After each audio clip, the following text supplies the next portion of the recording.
Lors de la présentation de la première partie du budget, M. le ministre de l'économie nous avait donné sa vision de l'économie et le fil rouge de votre budget. Il faut libérer le capital.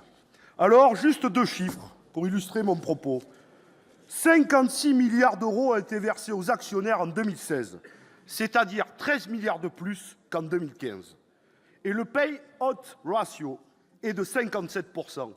C'est-à-dire que 57% des bénéfices des entreprises sont absorbés par les dividendes et l'autofinancement recule.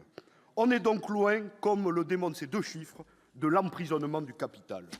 Mais puisqu'il faut le libérer, ou plutôt le débrider, vous y allez franchement.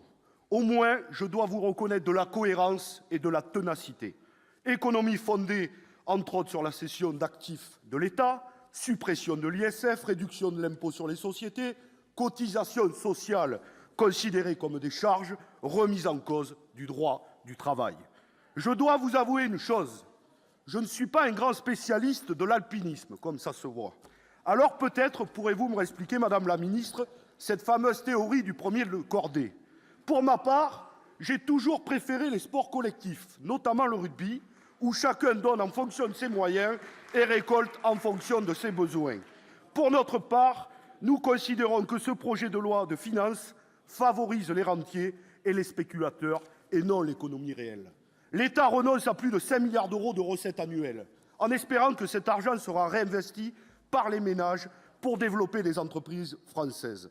Mais cet espoir est bien léger, lorsqu'on sait que rien n'oblige à investir dans notre tissu des PME et que rien n'oblige à investir en France. Ainsi, ce budget, loin de soutenir massivement nos entreprises, est le prolongement des politiques austéritaires du précédent quinquennat.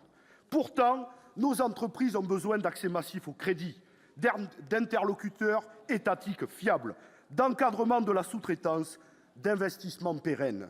Or, l'État ne se donne pas la capacité d'intervenir en soutien, y compris si l'enjeu est de préserver des savoir-faire et des emplois à moyen et long terme, ou encore en renforcement, voire en création de nouvelles filières industrielles. Les crédits de cette mission illustrent le désengagement de l'État. En effet, celui-ci ne passe plus par des mesures volontaristes et ciblées, mais par le levier fiscal. Or, ce dernier ne peut pas remplacer le soutien direct aux entreprises par la dépense publique.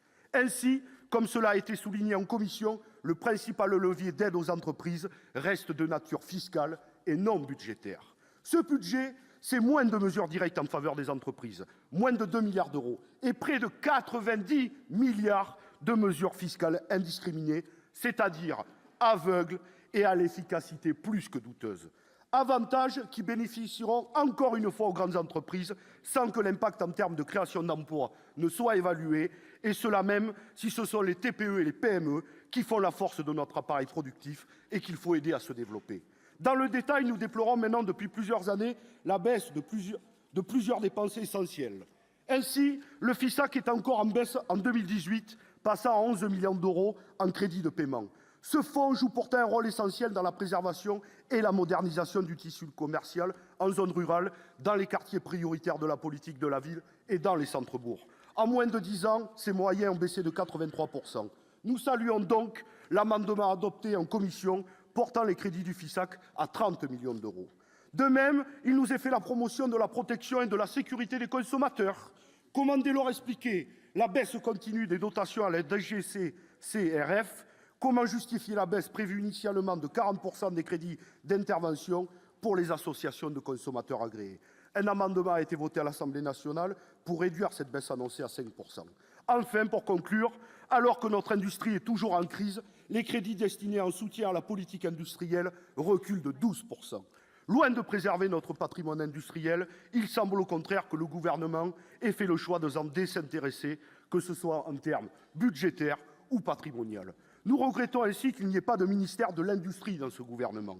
Enfin, la vente de fleurons industriels à des groupes étrangers semble s'accélérer, l'État prévoyant un plan de cession d'actifs de 10 milliards d'euros, à rebours de la nécessité de trouver des moyens pour assurer la stabilité capitalistique de nos industries. Aujourd'hui, il n'est plus à démontrer que les entreprises individuelles et les PME font la richesse de nos territoires et permettent de lutter contre la désertification. Il est illusoire de croire que nous pourrons faire de la France une start-up nation en ne soutenant que l'innovation et en reléguant les savoir-faire qui ont fait la richesse de nos territoires. Quoi qu'il en soit, malgré les discours, ce budget ne soutient ni l'innovation, ni le savoir-faire, ni finalement l'industrie. Et comme vous l'aurez compris, notre groupe CRCE votera contre.